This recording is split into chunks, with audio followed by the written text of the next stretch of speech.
Now, my name is Jakob Lothe. I'm a member of this academy and a former leader of our Committee on Human Rights. In these introductory remarks, I'll attempt to outline some of the challenges that we face, while at the same time linking my comments to important and relevant points made yesterday and earlier today. And then I'll introduce our three distinguished speakers. So I go to my first slide. If you look at the wall, on your left, you notice that one of the portraits, that is this one, is twice as big as any of the others. And this is because this is a portrait of Fritt Ord, who is, I think I can safely say, our most famous member, even though he died in 1930. He was a famous explorer. He was a great researcher, working or being one of the founders for what is now called neuroscience, and also in oceanography. And he was a human rights activist, politician, and did extremely important work, especially in the 20s, after the First World War in Eastern Europe. So Nansen is still a national hero in Armenia. This stamp, the stamp on this cover of this book, is from 2011. He's also a hero in Ukraine and in Russia. Now, Nansen showed remarkable stamina, determination and courage in his work. And I think we have a lot to learn from him today. This book, incidentally, with Nansen on its cover, presents the talks of a symposium we arranged here in 2019. Several of the authors are here with us today, including Rebecca Everly and others. And there are similarities between the discussions in this book and also differences compared with the challenges that we face today. As we all know, the relationship between academic freedom on the one hand and science and research in all disciplines, this is important, on the other, is very close. The former is a premise for the latter. While academic freedom is an important aspect of human rights, research, and especially basic research, depends on that right. In a way, it is as simple as this, but I would say it's fundamental rather than simple. Now, basic research, and we have touched on this from different angles already, is driven and motivated by a blend of human curiosity and creativity. And both of these qualities need academic freedom to be operative. If they are not able to enjoy the privilege, perhaps I should say today, of academic freedom, not much can be done, really. It doesn't follow that basic research is or should be neutral, because no research is. All researchers in all disciplines need to pay attention to and to be cognizant of ethical aspects of their work. There is no contradiction whatsoever between this kind of ethical awareness and the seminal contributions of science and research to the development of civilization and the welfare of humanity. And this is an essential reason why, as Minamino puts it in her remarks. Now I'm just anticipating a little bit remarks by Kayo that she'll make a bit later on in this session. The advancement of science and research needs to proceed, quote, in collaboration with the global academic community, unquote. While this community has become more fragile and vulnerable, the need for such a community is greater than ever. In 2025, that is today or now this year, the negative consequences of various political restrictions are becoming strikingly apparent, ranging from cuts in funding to prohibiting research in areas that the authorities find quote-unquote dubious or useless. They are a serious impediment to scientific progress. They also make research and a research career more uncertain, less attractive, especially to young academics. In fact, I know several very talented young academics or researchers in my university, that is the University of Oslo, who have chosen not to opt for or work towards a permanent post in a university because they find it unlikely that they'll ever obtain one. These worrying developments make it imperative for scientific academies to collaborate. I think this is a key word that is emerging over the course of this symposium. Inspire, support, and learn from each other. We need to argue for the need for academic freedom while at the same time defending the right to that freedom and attempting to alleviate the situation of researchers who are threatened, dismissed, or even, in some countries, imprisoned. Now I'm going to briefly present our distinguished speakers, and after I've done this, I'll ask them to come forward and take a seat at the table here. Roseemma Mamaa Entsua-Mensah is a fellow at the Ghana Academy of Arts and Sciences.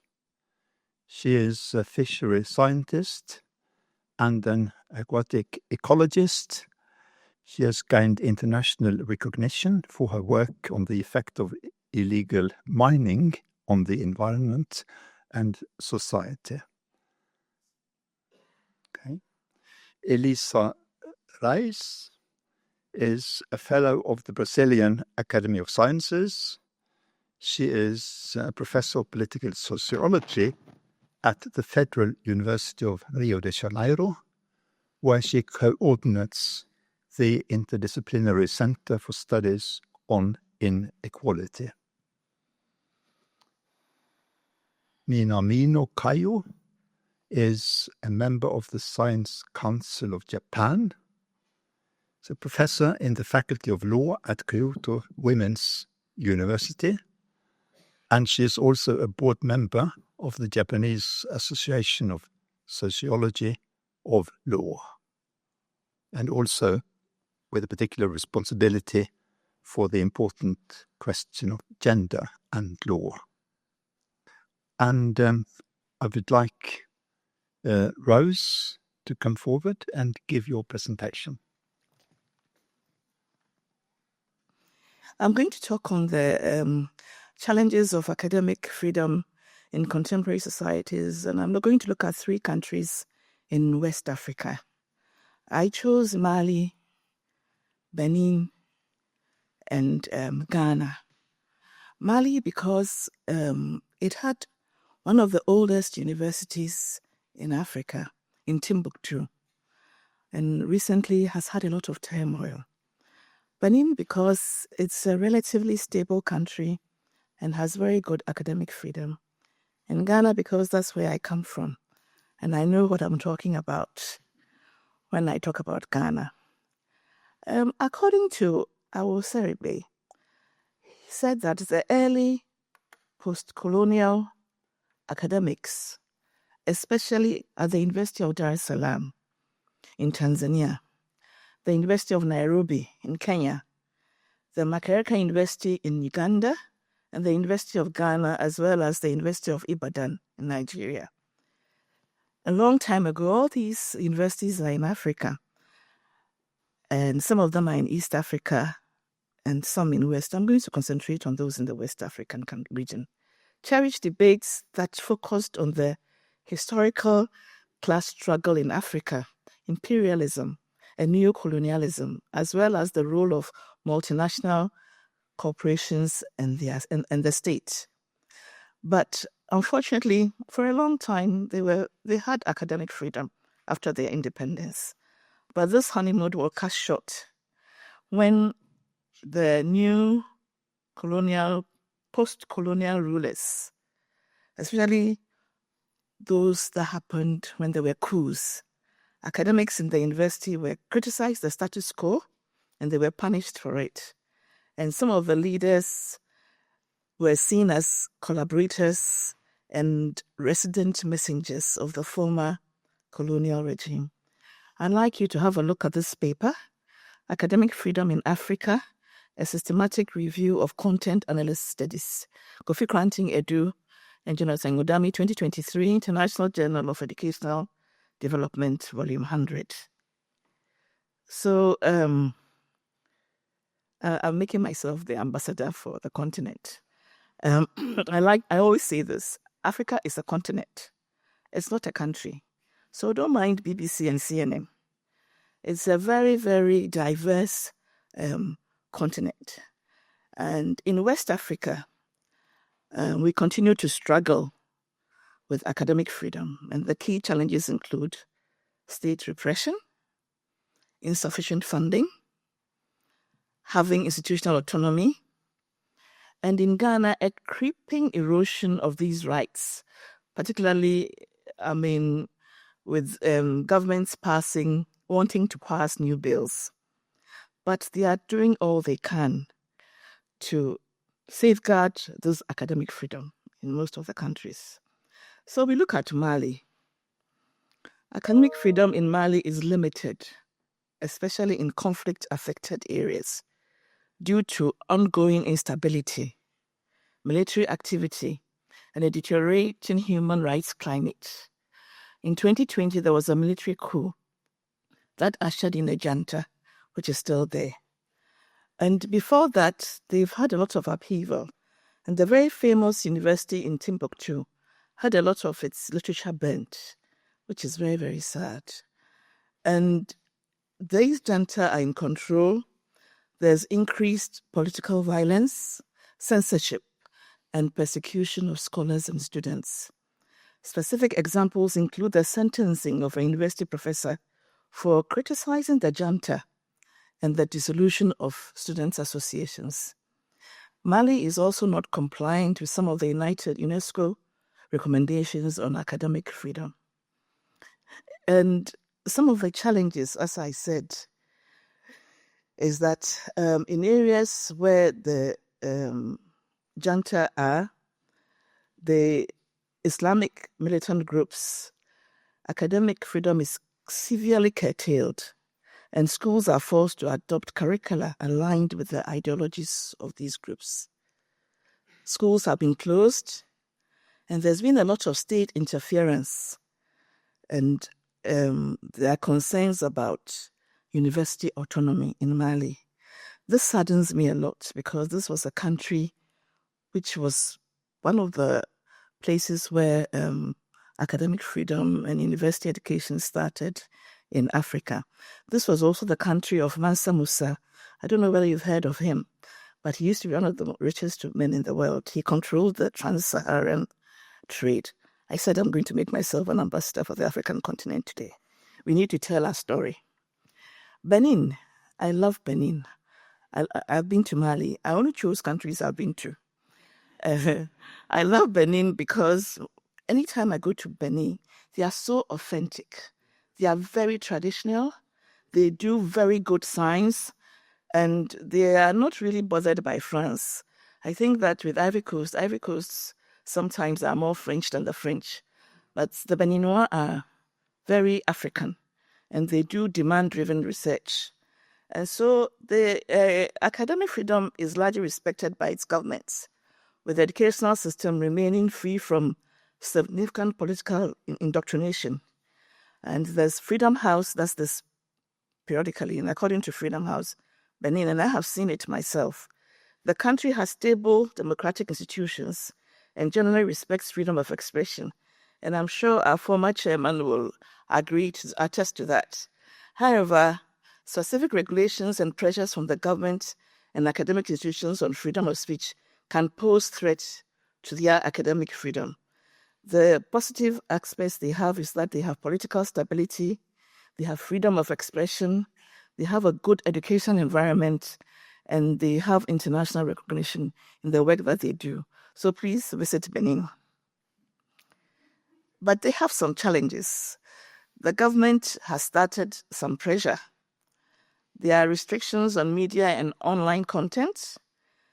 There are starting to be limited academic autonomy, and there are challenges with public discourse in a country where they spoke freely and everything went. I think most leaders in the world now are using the same playbook, and I think we should be careful of it and understand that. And then my own country, Ghana. The Constitution of Ghana recognizes academic freedom. So that helps a lot. And it guarantees academic freedom, placing it under the umbrella of freedom of expression. Initially, there was limited government interference and there was university autonomy. In fact, our first president started very well and really appreciated academic freedom. And he was one of the chief architects of the Ghana Academy of Arts and Sciences. And our first president was Kwame Nkrumah. And I said he started well because Lee Kuan Yew came to visit him because he had a 7-year development plan. So as I'm saying, there's something good in Africa. You need to know our history. And Ghana has given you Kofi Annan and Cardinal Peter Turkson at Rome. But at least I think Kofi Annan is one of our famous heroes. But Kwame Nkrumah really wanted Pan-Africanism in Africa. And he and Nehru from India and Nasser from Egypt started the non-aligned movement because they didn't want to be beholden to the East or the West. But after some time, and he was instrumental in setting up the OAU. So now, some time ago in 2020, the government proposed a university bill which sought to grant the government control on the management and operations of public universities. Specifically, the bill aimed to give the Minister of Education greater authority in areas like university governance structures, admission processes, and potentially even naming universities. The Academy, along with the University Teachers Association of Ghana, argued that this would undermine the autonomy of universities and introduce political interference into academic institutions. And the bill was withdrawn. But I must mention one particular person who has really fought for academic freedom in Ghana. I don't know if some of you may know him, but he is Professor Kojo Appiagyei-Etua. He has fought very hard for academic freedom in Ghana. And so apparently, some academics say that whilst academic freedom is a right, it is also accompanied by responsibilities, including adhering to professional ethics and respecting public order. Academic freedom also encompasses a student's right to critically engage with academic content, express dissenting views, and participate in university governance without fear of repression. Thankfully, the bill was withdrawn. But recently, the government passed an NLI which allowed mining in forest reserves. Before I go on, Ghana used to be called the Gold Coast. Ghana has a lot of gold. Unfortunately, the mining is no longer deep service mining. Its surface mining is affecting our water bodies. And the academy has really spoken out against it. Apart from other scientists, I myself in 2015 gave my inaugural at the academy on distressed fish in dying waters. In 2019, I gave another lecture, Is Ghana on the Brink of Ecological Suicide? And this year in June, we gave papers on challenges and the way forward. But unfortunately, governments, the opposition and the ruling government, they know what they get from the illegal mining, and is really ruining our environment. So the legislation allowed mining in areas previously protected as forests, including biodiversity hotspots. And there are certain fish and birds and butterflies that are only found in some of the rivers and forests in Ghana. And we have spoken against this because right now most of the freshwater fish are lost, and they've been granting mining leases. So the academy has voiced strong opposition, citing environmental damage and the exacerbation of legal mining activities. So this is a very tame picture I'm showing you. The situation is worse than this. So this LI, whilst not directly impinging on academic freedom, impinges on our right for scientific knowledge, because now that knowledge is no longer there. And repealing this will allow, will not allow mining in forest areas, and will benefit academic freedom by ensuring a stable environment to research and education, and also to document our biodiversity, which is becoming rapidly non-existent. So in West Africa, some of the challenges has in political and state interference, and we've been hearing it the whole time we've been here. Insufficient funding. If the academies had their own funding and the state didn't have to give them anything, I think maybe speaking through to power will be easier. Erosion of institutional autonomy, that is gradually being done. And the playbook is that the chancellor, the government wants to choose the chancellor. Most of the vice-chancellor appointees have been politicized. There's limited policy framework, and academic freedom is linked with democracy.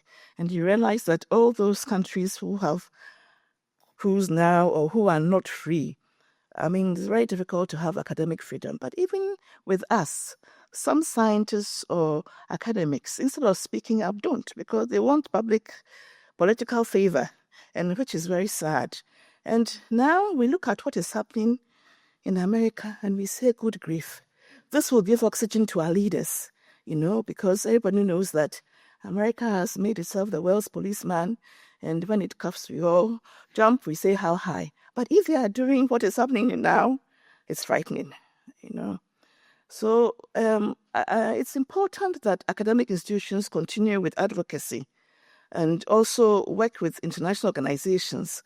Africa recently went to the Dar es Salaam and had a Dar es Salaam annex, which aimed to re-energize the movement to protect academic freedom in Africa, building on previous efforts. So research and scholarship cannot flourish in an atmosphere of suspicion and distrust, and that students and faculty must always remain free to inquire, to study, and to evaluate, to gain new maturity and understanding. Otherwise, our civilization will stagnate and die. This was said by Chief Justice L. Warren. Thank you for listening to me. Thank you very much, Roseemma. Our next speaker is Elisa Reis from the Brazilian Academy of Sciences. Please. Okay, hello everybody. It's a pleasure to be here and to share with you such huge challenges. From the perspective of political science, my own field, if I had to summarize, I would say that democracy is in crisis all over. But I would also add that we cannot be pessimistic because science is progressive, otherwise we have to change profession. So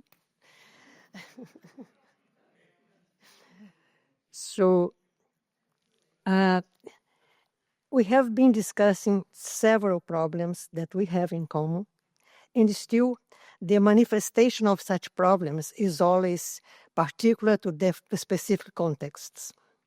So I'm going to be repetitive because our issues have been so intermingled, but I think that this duality, being at the same time universal and particular, is part of our status. As scientists, we share some sort of a dual citizenship. We belong to national communities. These communities impose rights and obligations, but we also belong to a common community, who is the community of science. In that universe, we share problems which have to be faced in particular ways. And I think national academies are uniquely positioned to bridge these two forms of citizenship I mentioned. As institutions rooted in national context, but embedded in global scientific networks, they are strategically placed to defend human rights and academic freedom, both domestically and globally. I think there are some challenges that we did not pay enough attention. One is one problem facing national academies today is the need to act as sort of a diplomatic entity. I mean, we talk about science diplomacy all the time, but at the time when diplomacy itself is under such strain, in an increasingly polarized world and confrontational political climate, national academies must navigate and counteract growing threats to democratic values and institutions. I think that engaging effectively with the broader public is another urgent challenge. National academies must intensify efforts to communicate that science is not aligned with any political party or creed, nor does it compete with religious beliefs. Public support for science is essential to reinforce the societal value of academic freedom and to raise the political costs of restricting it. A more active dialogue among national academies could help develop effective communication strategies to convey to the wider public both the value of science and the importance of freedom for its advancement. Seeking to be a bit more specific, I would like to stress that the connection between science and human rights is not just an abstract theme. It is historical and practical. History is necessary to take into account so that we don't give up to pessimism. From the misuse of medical research in authoritarian regimes to the deployment of surveillance technology for repression, concrete historical and contemporary lessons underscore the relevance of the theme. At the same time, examples such as forensic anthropology in post-conflict truth-seeking or epidemiology in defending the health rights of marginalized populations illustrate how science can play a constructive role. Human rights at large and the human rights of members of the scientific community are intermingled, particularly because violations of science freedom has consequences for human rights at large. I think defending academic freedom and freedom of expression is something that we have to face in a particular way. Defending academic freedom and freedom of expression, scientists ensure that research and scientific debate can take place without censorship, intimidation, or political interference, not because scientists belong to a privileged caste, but because freedom and responsibility is required to make their knowledge beneficial to society. This makes clear that supporting science colleagues who face persecution for their work or ideas through solidarity networks, international visibility, and institutional pressure are some of the instruments we have available. Fragile as they are the ones we must use. The work done by our international human rights network is exemplary here. The networks acts, for example, as transnational community or to when they claim the claims for the rights of colleagues threatened inside particular national context. I think this is a clear example where both the community of science and the national communities can be articulated. Also, monitoring and advocating human rights, citizenship in the science community entails the obligation to safeguard ethical standards, like, for example, to enforce norms that prevent misuse of science and technology, like AI-enabled surveillance, genetic manipulation, biomedical experimentation without consent, or to ensure that research involving human participants uphold dignity, consent, and private principles. Of course, we must promote evidence-based policy for human rights. Scientists can enforce human rights, for example, generate and disseminating rigorous knowledge that exposes human rights violations, like I mentioned, forensic anthropology, for example. Promoting expert testimony in courts and truth committees. I know we all know about those things, but I'm calling attention to them because I think we must fight pessimism. Those instruments are still powerful, no matter the obstacles we face. Or safeguarding for ethical standards, or education of public engagement and public engagement. I think to teach the next generation of scientists and citizens about the relationship between science, ethics, and human rights is critical. To foster a culture of responsibility, reminding society that scientific progress is not neutral. It can be mobilized either to support or to undermine rights. And, of course, global solidarity is what makes us the visible actors of the international community of science. Building international coalitions to protect vulnerable scientists and communities, especially in authoritarian contexts, is critical. To offer refugee programs, research opportunities, mobility support for scholars at risk, things that we have been discussing here these 2 days, they are what we have, they are our weapons. Moving to my concluding remarks, promoting human rights is not an external responsibility of science. It is intrinsic to its integrity. Safeguarding academic freedom, producing knowledge that supports accountability, ensuring ethical practice, advocating publicly, and fostering global solidarity, the science community still plays a decisive role in advancing the human rights agenda as such. Equally important is what scientists choose not to do. Refusing complicity in projects that facilitate repression or inequality, for example. Inequality is my specific field of study, and I could tell you several examples of that. In this sense, the commitment of science to human rights is both defensive and protective, ensuring that the pursuit of knowledge remains allied with the values of human dignity and justice. I said that democracy is at risk all over. It seems that Benin is a virtuous example. I hope it follows like that. I could also tell you examples from Brazil of the past. I think part of my cautious optimism is the fact that I lived under dictatorship. I did science when Brazil was a dictatorship. I know what fear is about. To tell you the truth, when I went abroad for my graduate studies, I was scared in the first semesters when I saw my colleagues speaking freely.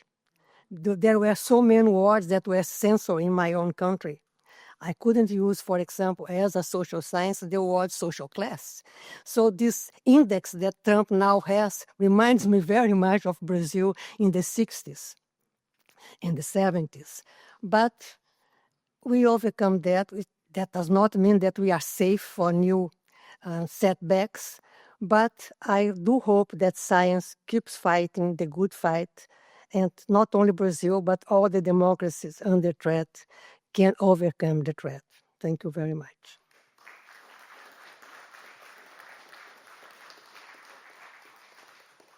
Thank you, Elisa.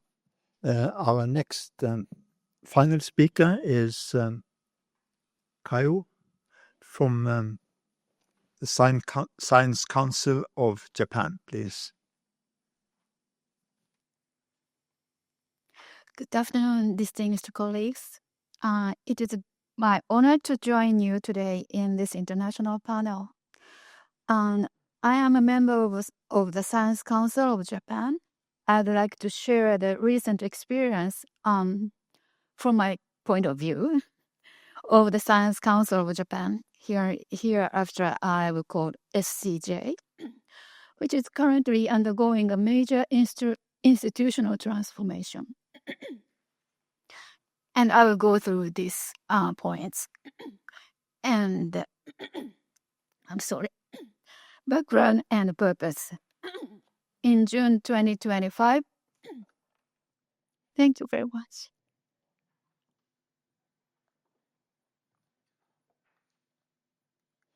The Japanese state passed legislation to dissolve the current SCJ on September the 30th next year and establish a new organization on October the 1st. This makes a significant shift as the new body will no longer be a special national institution. Today's presentation reflects on the SCJ's activities, its relationship with government, and the broader implications for academic freedom. I will focus on 3 key observations. In June 2025, academic freedom is a universal human right. It cannot exist in societies where human rights are not protected. Conversely, academia must contribute to the realization of human rights and foster public understanding of the expense of academic freedom as a shared value. Second, institutions tend to prioritize self-preservation under pressure. With the government's threat to reform, the SCJ did not seem, at least to me, exception, acting at the expense of their core values and mission. Third, political interference often occurs gradually. The erosion of autonomy and freedom unfolds subtly and incrementally, making it harder to detect and resist. And moving to 2, the mission and structure of the SCJ, I will introduce briefly our council. Established in 1948, the SCJ was founded on the belief that science is the foundation of a culturally advanced nation. It serves as the representative body of Japanese scientists, promoting scientific advancement and integrating science into administration, industry, and public life. Members are selected autonomously and formally appointed by the Prime Minister. This appointment was traditionally been a formality. The SCJ consists of 210 statutory members and around 2,000 associate members, all serving part-time. It does not distribute research funding or confer honors. Those functions are handled by other institutions. 3. Activities and contributions.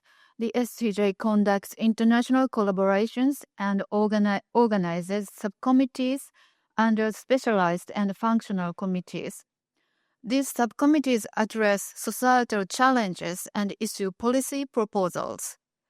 The Council also engages in public dialogue, sharing scientific knowledge and promoting evidence-based policy making. 4. Gender equality and academic freedom.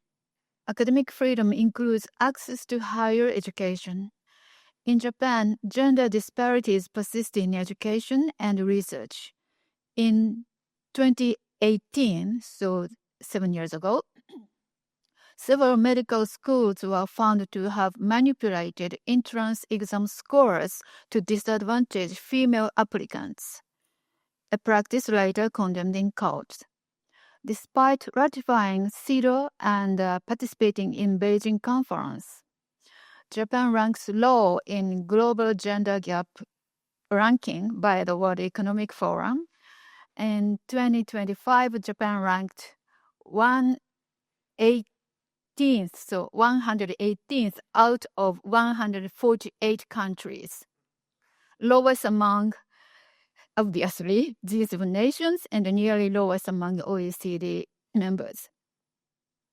For policy proposals and impact, since 2004, the ECJ adopted a co-optation system for member selection, improving gender balance of women.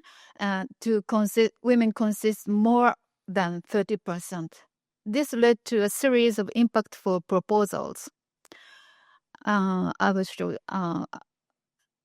one or two or three.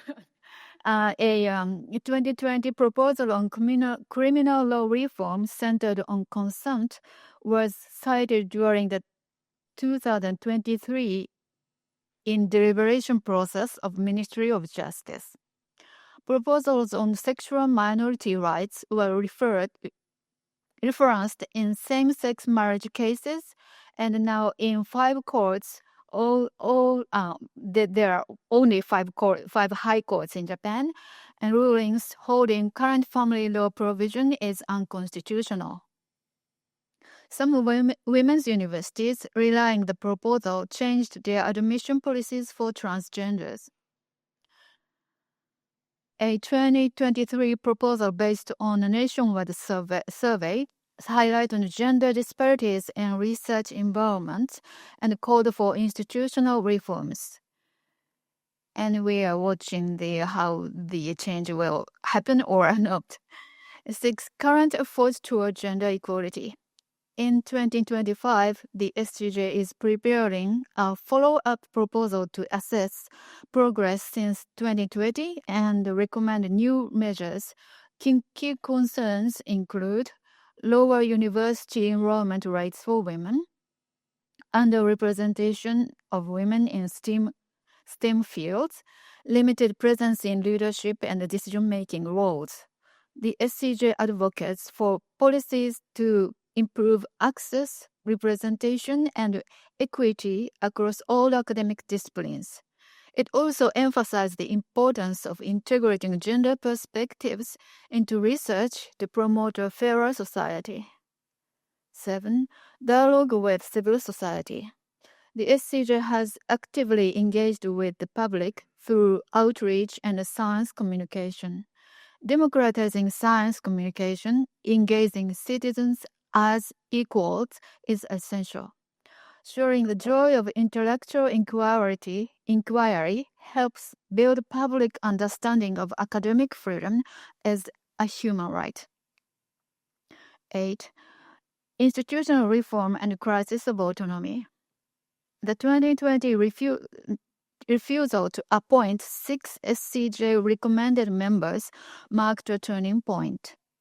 The government provided no explanation, and trust between SCJ and the government was broken. Conservative group of the majority party began to discuss reform of SCJ.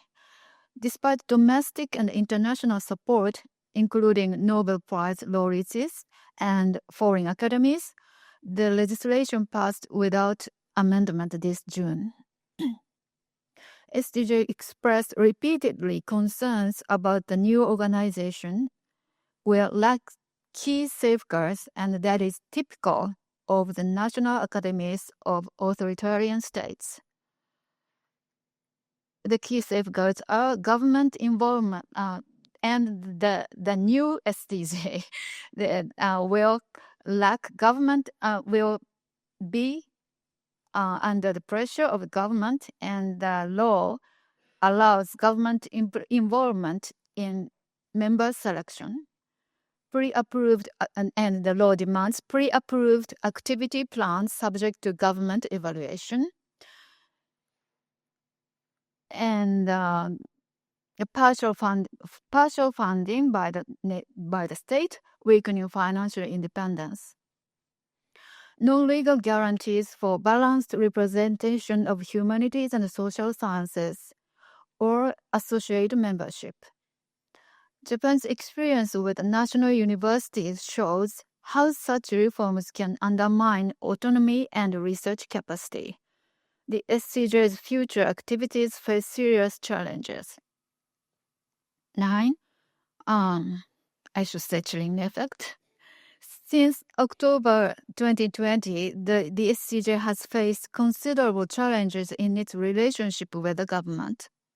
The SCJ did every effort to strive against the political threat, and I truly appreciate it. There are enormous efforts, and I myself, as a member of a committee on law, so and I appreciate our colleagues' great effort to counter the government's action.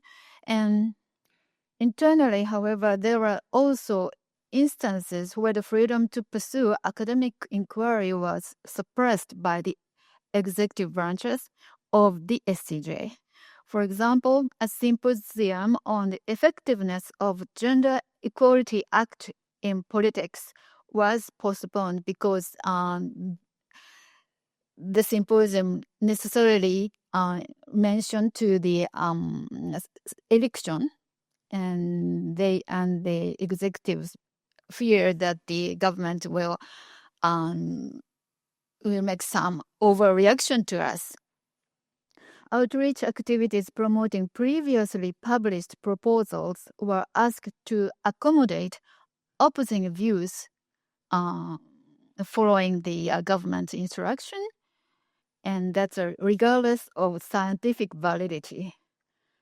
When under external pressure, organizations tend to prioritize self-preservation, often conflicting with their core values. The SCJ, to my regret, is an organization, not an exception. The government's refusal to appoint members, its lack of explanation, and its move toward dismantling the council created a chilling effect, one that cannot be ignored. Then broader political context.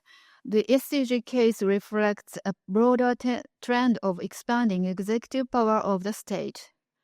The government has asserted control over traditionally independent institutions. Examples include seizing control over personnel decisions traditionally made autonomously by bureaucratic agencies, breaking precedent in appointing the Director General of the Cabinet Legislation Bureau, which is known as the guardian of the Constitution, appointing Supreme Court justice not recommended by the Supreme Court itself, attempting to revise laws to manipulate the appointment of the Prosecutor General, but this was withdrawn.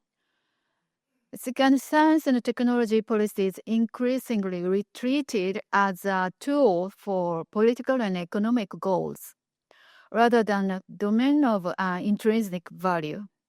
The SCJ's independence made it a target. A list of candidates to be excluded was reportedly prepared months before the 2020 appointments. This suggests a deliberate effort to expand control over academic institutions. Now closing. In closing, the SCJ's experience highlights the fragility of academic freedom, even in democratic societies. While civil society offered support, public resonance was limited. And we must continue to build a shared understanding that academic freedom is a universal human right, and that academic inquiry underpins the protection of human rights. Thank you very much for your attention.